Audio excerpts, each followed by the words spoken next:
We have discussed about heat पढ़ लिया था ना अपन ने। आज एंथैल्पी पढ़ना था अपने को। चलो एंथैल्पी को अपन स्टडी करेंगे। एंथैल्पी के लिए ना मैं कुछ बेसिक पॉइंट पहले बात करूंगा। इंटरनल एनर्जी भी अपना हो गया था ना कॉन्सेप्ट, याद है क्या? अपन ने इंटरनल एनर्जी ऑफ फ्लूइड यानी फर्स्ट लॉ ऑफ थर्मोडायनेमिक्स पढ़ लिया था। और न्यूमेरिकल भी 2-3 अपन ने बच्चों वाले कर लिए थे जिसके आप आंसर नहीं कर पाए थे, कोई बात नहीं। आज की क्लास में अपन एंथैल्पी पढ़ेंगे। तो जैसा कि ये नया टॉपिक शुरू हो रहा है एंथैल्पी, देखो आपने ना कुछ टर्म पढ़ लिए, जैसे आपने पढ़ लिया भाई वर्क क्या होता है, हीट क्या होता है, इंटरनल एनर्जी क्या होती, और इन पर बेस्ड कैसे कैसे क्वेश्चन बनेंगे। बट याद रखना मैं यहाँ पर जो ना आपके लिए स्पेशली एक चीज लेके आया हूँ, दैट इज की पॉइंट्स। आपके पास जो छोटे छोटे की पॉइंट्स मैं लिखवा रहा हूँ रिगार्डिंग वर्क, रिगार्डिंग हीट और रिगार्डिंग इंटरनल एनर्जी। ऐसे ही आज हम लोग एंथैल्पी में बहुत छोटे छोटे पॉइंट्स लिखेंगे कहाँ पे कौन सा फॉर्मूला लगेगा। क्योंकि क्या होता है ना कि ये चैप्टर ना इतना कंफ्यूजिंग है कि समटाइम्स यू फील लाइक कि यहाँ पे ये फॉर्मूला लगना चाहिए और वो होता ही नहीं है, वो लगने ही नहीं होता और आंसर कुछ और ही आ जाता। तो ये जो छोटे छोटे पॉइंट्स आपको मिल रहे हैं ना, उन पॉइंट्स पे आप इतनी पकड़ बना लेना कि आपको एग्जैक्टली याद रहे कि ये पॉइंट्स एक्चुअली हैं क्या। तो मैं जैसे यहाँ पर जो इनिशिएट कर रहा हूँ एंथैल्पी वर्ड, तो anybody know the meaning of enthalpy? क्या होता है एंथैल्पी? एंथैल्पी क्या होता है? Enthalpy wow, energy required electrons को अपने पास खींचने की एनर्जी। और बताओ एंथैल्पी वर्ड के बारे में आप क्या जानते हो? सर एंथैल्पी का आयनाइजेशन। नहीं, एंथैल्पी अरे एच एच एंथैल्पी सुना तो एंथैल्पी थर्मोडायनेमिक्स वाला enthalpy, it's not a energy. Enthalpy क्या होता है? लो हीट है ये एंथैल्पी। अरे क्यू से रिप्रेजेंट करते हीट को? नहीं करते। ये केमिस्ट्री चल रही है ना, तो रिप्रेजेंट। बताओ भाई एंथैल्पी क्या होता? कोई तो बोल दो। एंथैल्पी नहीं पता सीरियसली? तुम में से किसी को भी एंथैल्पी नहीं पता? एनर्जी रिक्वायरमेंट बोल रहे, कोई एनर्जी बोल रहा, कोई इलेक्ट्रॉन को गेन करने वाली क्या एनर्जी? कैपेबिलिटी। बहुत शानदार आंसर आ रहे हैं ऑनलाइन वालों। कोई बताओ, इंटरनल एनर्जी भी बोल रहे कुछ लोग, बहुत बढ़िया। गूगल भी कर ही लो, उससे भी गलत आंसर दे ही दो क्योंकि उसको भी कॉन्सेप्ट नहीं पता।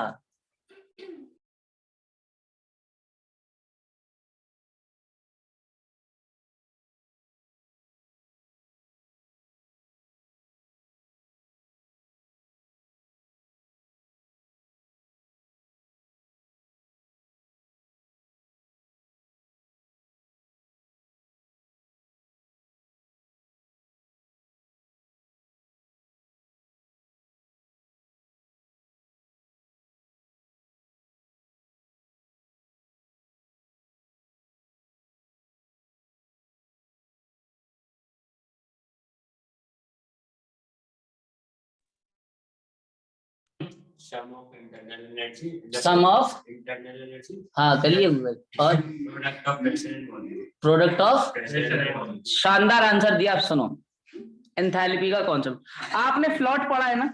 क्या बताए थे अपन इसमें फ्लॉट में? हाँ क्या बताए थे? डी यानी कि इंटरनल एनर्जी किस किस का सम होता है? D Q plus D W. अच्छा सुनो, मैं अगर आपसे इसमें ना एक सिचुएशन बोलूं, ध्यान से सुनना। इफ आई सेड कि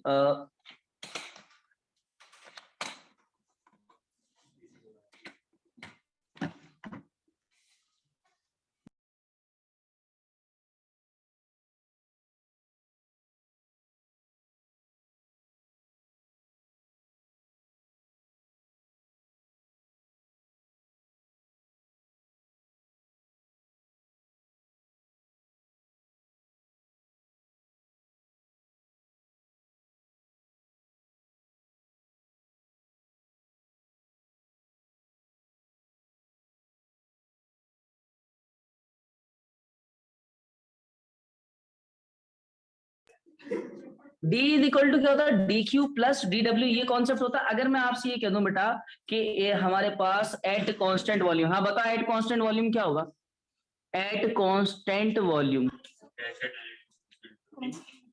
ये डी डब्ल्यू के साथ क्या छेड़छाड़ हो जाएगी, ये वर्क डन कितना हो जाएगा, मतलब in this situation I can say कि D will be equal to the total amount of heat.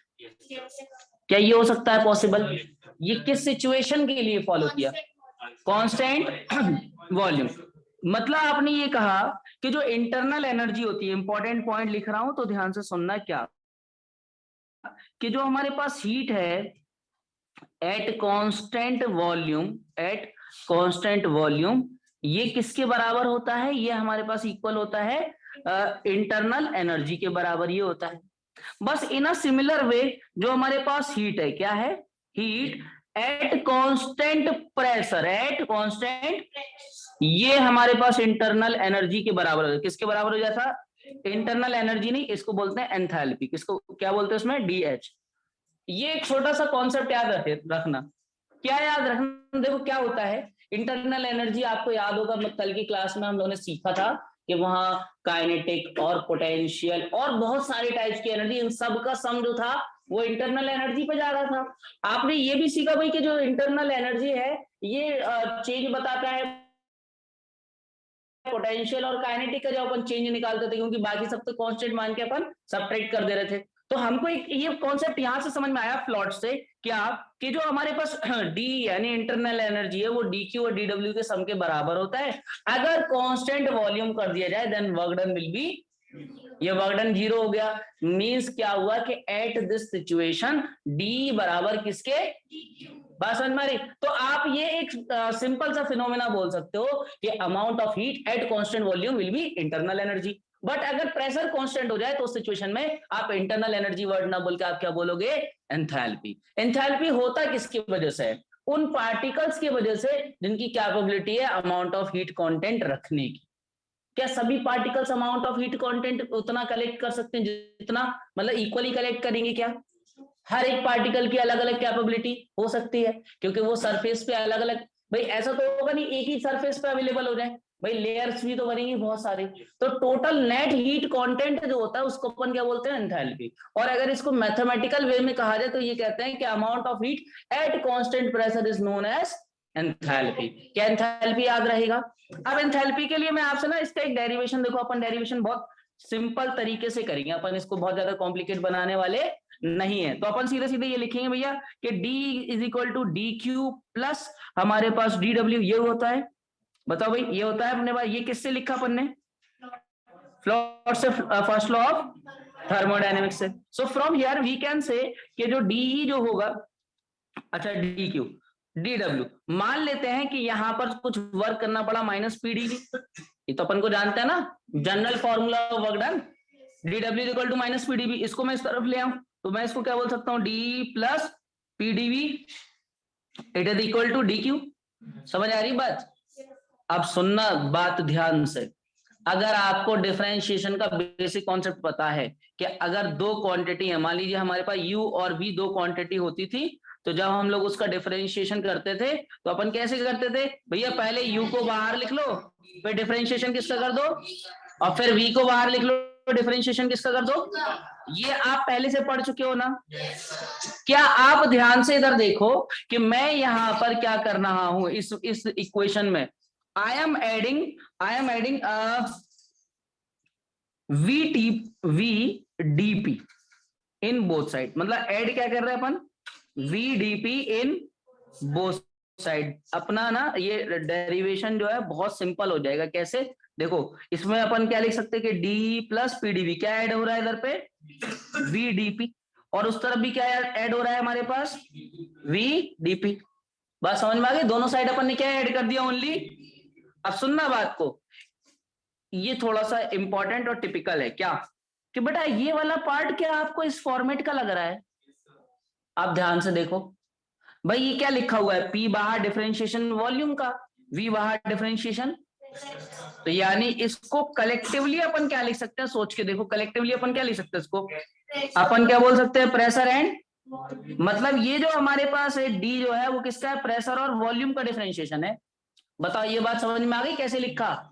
ये डिफरेंशिएशन वाला ये रूल जिसको पता होगा वो क्लियर कर पा रहा होगा ये बात कि भैया जो पीडीवी है और वीडीपी है वो सब हमारे पास क्या हो जाएगा, डीपीवी।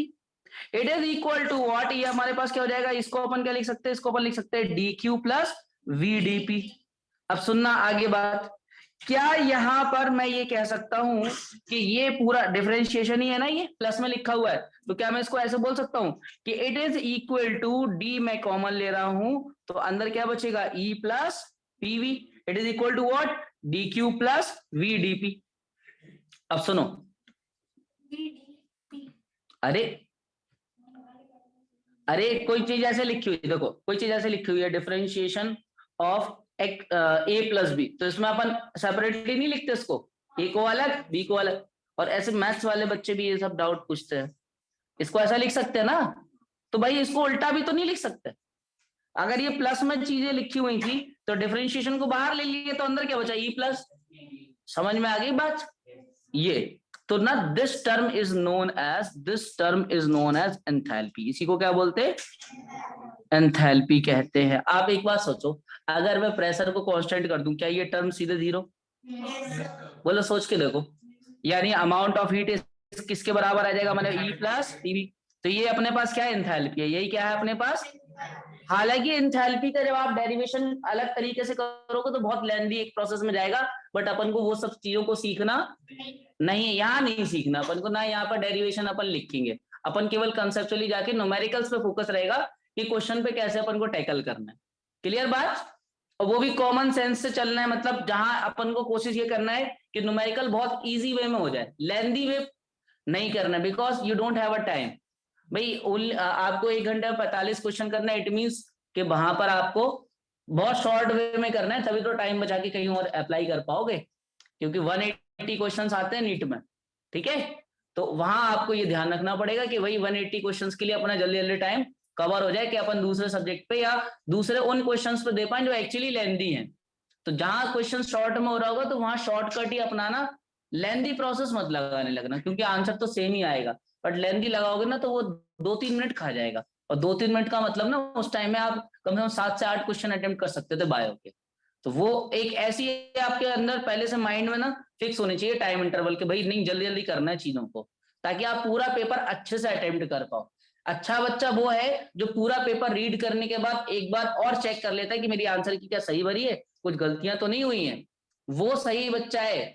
पूरा पेपर तो सब लोग अटेम्प्ट कर लेंगे, तुम 6 घंटे मिल जाए आराम से बैठ के तुम लोग कर लोगे। जब तुम लोग पहुंच जाओगे ना 12th के बाद, तो आप में से ना मोस्टली बच्चे सोचेंगे सर पूरा पेपर सॉल्व कर ले रहे। मुद्दे की बात क्या रह जाएगी कि क्या तुम 3 घंटे में कर पा रहे, 6 में कर रहे हो कि 7 में कर रहे हो या 8 में कर रहे हो। तो टाइम मैनेजमेंट भी सीखना है धीरे धीरे, समझे। इसलिए यहाँ जो शॉर्टकट आपको सिखाए जा रहे हैं ना, these are the most important shortcut जो आप डायरेक्टली अप्लाई करके आंसर निकाल पाओ, क्योंकि thermodynamics is the backbone of पूरी फिजिकल केमिस्ट्री, ये बैकबोन है पूरा। इसलिए ना इसको डबल रखा गया है केमिस्ट्री में भी, और उसका कुछ रीजन है स्पेसिफिक। बार बार 2 बार ऐसे कोई जरूरी नहीं था कि 2 बार क्यों, कि भाई वो तो पढ़ा ही रहे या ये तो पढ़ा ही रहे, क्यों इसको डबल तरीके से पढ़ाया जा रहा है, उसका यही रीजन है, ताकि आपको ना इसके कॉन्सेप्ट बहुत अच्छे से बिल्डअप हो जाए। क्योंकि बहुत सारी जगह, क्योंकि ये फिजिबिलिटी बताता है, कोई रिएक्शन होगी या नहीं होगी वो कौन बताता है, थर्मोडायनेमिक्स ही बताता है, इसीलिए थर्मोडायनेमिक्स इंपॉर्टेंट है। तो ये अपने पास क्या हो गया, एंथैल्पी। अच्छा एंथैल्पी हमारे पास पाथ फंक्शन था या स्टेट फंक्शन, बोलो। एंथैल्पी स्टेट फंक्शन था, क्या था, स्टेट फंक्शन है। इंटेंसिव या एक्सटेंसिव, कुछ नहीं बोलना उनको, एक्सटेंसिव प्रॉपर्टी है, ठीक है। अच्छा एक और बात याद रखना कि अगर कहीं पर ये वर्ड लिखा आ जाए कि मोलर एंथैल्पी, कौन सा वर्ड आ जाए, आपको याद है मैंने एक छोटा सा नोट लिखवाया था कि एक्सटेंसिव या इंटेंसिव के आगे मोलर वर्ड मिल जाए तो फिर अपन क्या करेंगे, ये अपन मोलर एंथैल्पी, मतलब किसी भी ऐसी प्रॉपर्टी जहां मोलर वर्ड मिल जाए तो फिर वो इंटेंसिव बन जाएगा, ये आपको मैंने नोट में लिखवाया था। तो ये भी आपको पॉइंट याद रखना है कि मोलर एंथैल्पी वर्ड लिखा है तो it is considered as intensive, और अगर वो एंथैल्पी है तो एक्सटेंसिव, मतलब डायरेक्टली कैन बी एडेड और non directly can be added. ये छोटी सी बात आपको याद रखना है। अब इसकी एक डेफिनेशन अगर लिखना हो तो मैं इधर पे एक डेफिनेशन मेंशन कर दे रहा है कि डेफिनेशन आप क्या लिख सकते हो, तो ये लिख सकते हो कि it is a total energy, it is a, भाई सुन बोलते जाया करो, it is a total energy of system including internal energy and PV energy and, आप अगर इस पूरे डेरिवेशन से नोट करो, हालांकि वो डेरिवेशन है ही नहीं, 2-4 लाइनें लिखी, पर E प्लस पीवी है क्या, यही तो अपने क्या बोला, एंथैल्पी, यानी कि यही इंटरनल एनर्जी था, और कौन सी एनर्जी है ये, पीवी एनर्जी। तो इन दोनों का जो सम है अपने पास, वही हमारे पास क्या है, एंथैल्पी है। So take the screenshot of page number 1, page number 1 का स्क्रीनशॉट ले लीजिए, पेज नंबर 2 का भी स्क्रीनशॉट ले लीजिए, पेज नंबर 3 का भी स्क्रीनशॉट ले लीजिए।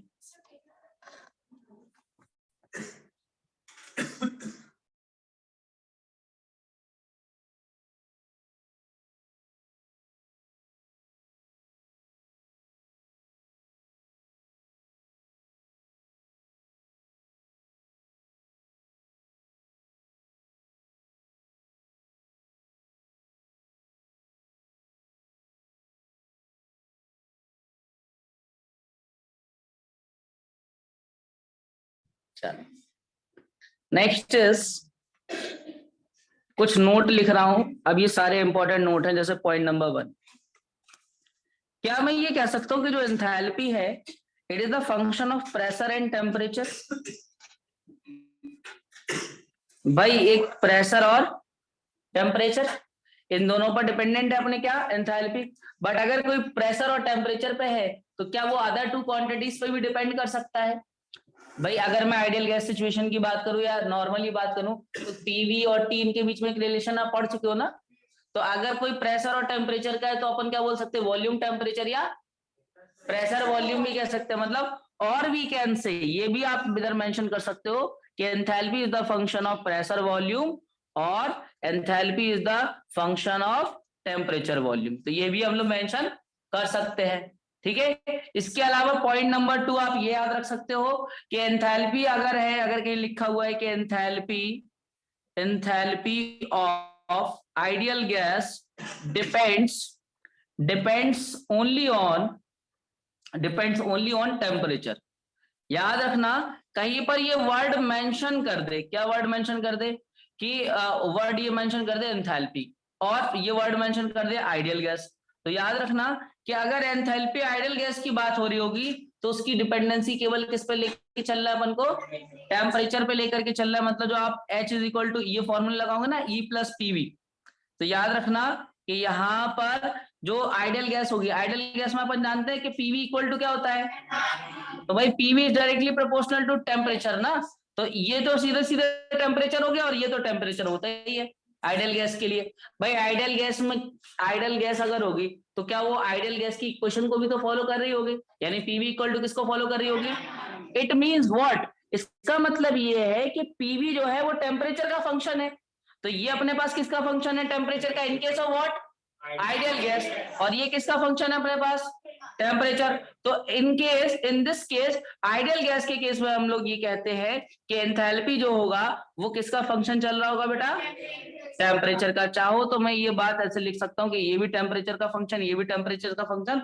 दैट इज वाई हम लोग डेल्टा एच का जो फॉर्मूला लगाते हैं, वो लगाते हैं एनसीपी डेल्टा टी, अपन रट लेते हैं। किस केस के लिए, आइडियल गैस के लिए हमेशा ये फॉर्मूला चिपका देना है, ओनली फॉर, ये सब जगह मत लगाना है एंथैल्पी का फॉर्मूला, नहीं तो आप सोचो कि एनसीपी डेल्टा टी लगाना है। नहीं, एनसीपी डेल्टा टी तब लगाना है जब कौन सी गैस की बात हो रही होगी बेटा, आइडियल गैस सिचुएशन में ही लगाना है, उसके अलावा उसको अपन को लगाना नहीं है। अब सुनो नेक्स्ट पॉइंट ये है नोट का, कि हमारे पास अगर कहीं पर फेज चेंज हो रहा है, क्या हो रहा है बेटा, फॉर फेज चेंज, तो in case of phase change हो रहा है, या फिर कोई केमिकल रिएक्शन भी बोल सकता है, क्या बोल सकता है, केमिकल।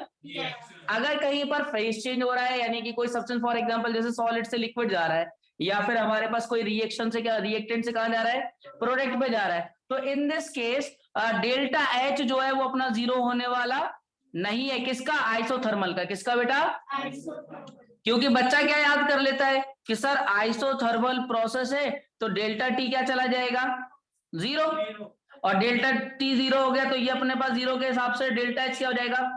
तो ये इस तरह का कोई पाप अपन को करना, ये डेल्टा एच 0 नहीं होता है, मैं इसको रॉन्ग लिख रहा हूं। इन केस ऑफ व्हाट, कहीं पर अगर फेस चेंज हो रहा हो या फिर हमारे पास क्या हो रहा हो केमिकल रिएक्शन। अब इसका रीजन सुनो, ऐसा मैंने क्यों लिख दिया कि भाई कहीं पर फेस चेंज हो रहा हो, केमिकल रिएक्शन हो रही हो, तो डेल्टा एच को 0 क्यों मेंशन नहीं करना आइसोथर्मल प्रोसेस होते हुए भी। आपको एक बात शायद याद हो कि मैंने अभी अभी थोड़ी देर पहले लिखा कि enthalpy is a state function, और आपने स्टेट फंक्शन के बारे में लिखा था it does not depends on, it depends on only initial and, तो उनको किसी पाथ से कोई लेना देना नहीं है। जब सॉलिड से लिक्विड पे अपन जा रहे होंगे तो बेटा आपको अब इसमें ना कॉन्सेप्चुअली आप समझ सकते हो कि जो हमारे पास एंथैल्पी इनिशियल टू जो फाइनल होगी वो कुछ ना कुछ चेंज हो जाएगी, बिकॉज स्टेट बदल चुकी। रिएक्टेंट से जब आप प्रोडक्ट पे पहुंचोगे तो बेटा इनिशियली अपने पास अगर एंथैल्पी एच आई है तो प्रोडक्ट के केस में एंथैल्पी पूरी बदल चुकी होगी। भाई सब्सटेंस ही चेंज हो गया तो नेट हीट कंटेंट क्या हो जाएगा चेंज, एंथैल्पी क्या हो जाएगी change. That is why isothermal process होते हुए भी फेस चेंज और केमिकल रिएक्शन के टाइम पे अपन डेल्टा एच को 0 मेंशन नहीं करते। अपने पास न्यूमेरिकल होगा, पहला ऑप्शन लिखा हुआ डेल्टा एच 0, अपन तुरंत तुक्का मार देंगे आइसोथर्मल है एनसीपी डेल्टा टी 0 हो गया तो सब खत्म। समझ में आ रही बात। अपन को क्या लगाना है इधर पे, जैसे अपन से कोई कहेगा डेल्टा एच क्या होगा, तो डेल्टा एच को अपन को ना निकालना पड़ेगा कि भाई फाइनली कितना था आया और इनिशियली कितना था, और इनको इंडिविजुअली सॉल्व करना पड़ेगा। जब दोनों को सॉल्व करेंगे तब चेंज आएगा। क्या बात समझ में आ रही है आपके। चलो नेक्स्ट पॉइंट पे अगर हम लोग बात करें कि अगर आपके पास ये लिखा हुआ हो कि एंथैल्पी, मतलब पॉइंट नंबर 4 की मैं बात कर रहा हूं इंपॉर्टेंट पॉइंट्स में रिगार्डिंग एंथैल्पी, तो हम कहेंगे कि एंथैल्पी जो है, enthalpy of real gas, enthalpy of real gas जो होगी वो डिपेंड्स ऑन प्रेशर और टेम्परेचर, ये दोनों पे डिपेंड करेगा। क्यों, यहाँ पे delta H is equal to NCP delta T लगाना क्या सही रहेगा रियल गैस के केस में, ये लगाना सही। रीजन, आइडियल गैस नहीं है, कौन सी गैस है। और in case of real gas के सिचुएशन में अपन क्या याद रखेंगे कि ये प्रेशर पे भी डिपेंड करेगा और टेम्परेचर पे, दोनों पे डिपेंड करेगा। ये किसी एक पर्टिकुलर क्वांटिटी पे डिपेंड, आइडियल गैस के केस में पीवी भी डिपेंड करेगा टेम्परेचर पे, और इंटरनल एनर्जी तो कर ही रही थी। तो नेट अपन ने बोल दिया था कि टेम्परेचर डिपेंडेंसी आ गई है, और अगर टेम्परेचर डिपेंडेंसी आई है तो उस केस में अपन ने एनसीपी डेल्टा टी लगाना सही समझा। बट वो हर जगह लगने वाला, हर एक वर्ड का इधर पे मीनिंग होता चल रहा है। क्या आपको पॉइंट समझ में आते जा रहे हैं। अगर आप प्रॉपर तरीके से नोट्स बना करके इनको याद करना शुरू कर दोगे और फिर आप न्यूमेरिकल करने बैठोगे ना, न्यूमेरिकल बस यूं होंगे, बस उसके लिए आपको पॉइंट याद होने चाहिए। पॉइंट याद नहीं है ना तो न्यूमेरिकल क्या हर बार आंसर अलग आएगा। थर्मोडायनेमिक्स में चाहे जितने बार कोशिश कर लेना, चाहे जितने बार जितनी बुक से करना उतनी बुक से पढ़ के देख लेना, जब तक आप मेरे बनाए हुए ये की पॉइंट्स को याद नहीं रखोगे तब तक आपसे न्यूमेरिकल के सही आंसर नहीं आने वाले। चाहो तो आप ट्राई कर सकते हो, आप कंफ्यूज हो जाओगे भाई फॉर्मूला एग्जैक्टली लगना क्या है। That is why I am saying कि हर एक पॉइंट्स को बहुत अच्छे से दिमाग में बैठा लो कि कई क्वेश्चन के अंदर क्या वर्ड लिखा है, रियल गैस है या, हालांकि हमको पता है कि 99% जो क्वेश्चंस होंगे वो आइडियल गैसेस पर ही होंगे, बट इनकेस अगर रियल गैस आ गई तो फिर वहीं पर सेम फॉर्मूला मत चिपका के आंसर निकाल दो। समझ गए ना। चलो नेक्स्ट हम लोग बात करेंगे यहाँ पर, इससे पहले आप स्क्रीनशॉट ले लीजिए। ये था पेज नंबर 4, ये 5 और ये 6 ब्लैंक। देखो next is relation between delta H यानी कि एंथैल्पी एंड डेल्टा यू। अब आप इसको ऐसे समझो कि सपोज कुछ इनिशियल स्टेट थी और अपन कहां पहुंच गए, किसी फाइनल स्टेट पे पहुंच गए। अब जैसे यहां से यहां तक पहुंचे, इनिशियली अपने पास ये था E1 यानी इसकी इंटरनल एनर्जी कितनी थी, एंथैल्पी थी H1 कितनी थी, प्रेशर था P1 कितना था, और वॉल्यूम था V1। और जब आप इस इनिशियल स्टेट से, किससे बेटा, आप इनिशियल स्टेट से पहुंचे फाइनल पे, कहां पहुंचे, तो ये हमारे पास E2 हो गया, कितना हो गया, इसकी एंथैल्पी हो गई H2 कितनी हो गई, और ये हो गया P2 कितना हो गया, ये कितना हो गया ये सब चेंज होगा इनिशियल टू फाइनल जाने में। मैं अगर आपसे ये कहूं तो भैया एंथैल्पी 1 जो हमारे पास वो फॉर्मूला पढ़ा है ना, E प्लस पी, तो मैं इसको E1 प्लस क्या बोल सकता हूँ, P1, P1 V1, बात समझ में आ रही है क्या? और यहां से ये कह सकता हूँ कि H2 equal to P2, sorry E2 plus P2। मैं आपको ना एक जनरल फॉर्मूला लिखाने जा रहा हूँ जो कि बुक में लिखा है, उससे कोई लेना देना अपन को इधर। अपन तो एक जनरल फॉर्मूला निकालना है किसके लिए, एंथैल्पी के लिए। अभी सारे प्रोसेस पे लगाएंगे ना अपन, आइसोथर्मल, एडियाबैटिक, आइसोकोरिक, सब पे लगाते हैं ना एंथैल्पी का, तो वहां पर अपन को इतना याद नहीं रखना, अपन एक जनरल फॉर्मूला निकाल ले रहे जो सब पर एप्लीकेबल। ठीक है, जैसी जो सिचुएशन होगी उसके हिसाब से पुट कर देंगे। क्लियर ना? और फिर लगा के भी देखेंगे कि वो जनरल फॉर्मूला सब पे लग रहा है या नहीं लग रहा है। क्लियर? चल, तो म्यूजिक बाद में बजाना, take the screenshot of this page. सुनो, अगर मैं आपसे कहूं कि बेटा डेल्टा H क्या होगा, तो डेल्टा H के लिए आप कहोगे सर माइनस करो तो H2 माइनस H1, तो H2 अपने पास कितना आता है, ये अपन डायरेक्टली बोल सकते हैं E2 माइनस E1 प्लस इसको अपन बोल सकते हैं P2 V2 माइनस। बात समझ में आ रही? यानी कि डेल्टा H जो होगा हम लोग डायरेक्टली कह सकते हैं कि डेल्टा E, यानी कि डेल्टा E अपन, अच्छा कभी कभी मैं इसको डेल्टा U और इसको डेल्टा E एक ही बात है, याद रखना। ठीक है, इंटरनल एनर्जी, क्योंकि कई जगह डेल्टा U लिखा रहता है और डेल्टा E लिखा रहता है, फिजिक्स में ज्यादातर लिखा रहता है डेल्टा U और केमिस्ट्री में डेल्टा E, तो इसलिए कंफ्यूज मत होना।